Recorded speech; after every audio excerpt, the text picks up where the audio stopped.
Now, better down that blood schnitzel soup. It's Salò. Salò, or the 120 Days of Sodom, is a very loose modern adaptation of the infamous work of the Marquise De Sade, and as you would expect from that, it's very much concerned with the depictions of sadism and sexual cruelty. Another festive treat. Non c'è nulla di più contagioso del male. Lei, eccellenza, a mio avviso è in errore. C'è gente che non riesce a comportarsi male se non quando la passione le spinge al male.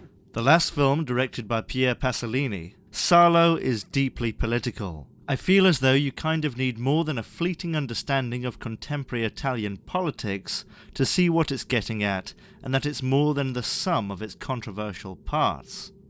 It's set in the Republic of Salò, which was essentially the northern fascist-controlled part of Italy during the last 2 years of the Second World War.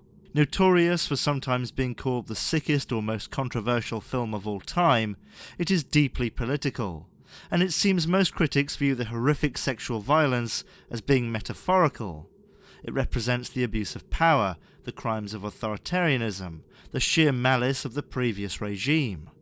Regardless of whether you think the violence is there as an artful metaphor, manifestation of something else, or just because, it is pretty full on. 2 anni che lo attendo. Eccellenza, la prego, mi aiuti per carità. Suo padre era un magistrato di corte d'assise come me, un meridionale, è vero? Sì, signore. Comunque non so se spetterà a me sverginarti. A tempo e luogo decideremo a chi spetterà questa piacevole incombenza. Salò is a film that comes up when talking about graphic imagery and film, and the pretenses around that, when talking about metaphor and analogy, and when talking about censorship.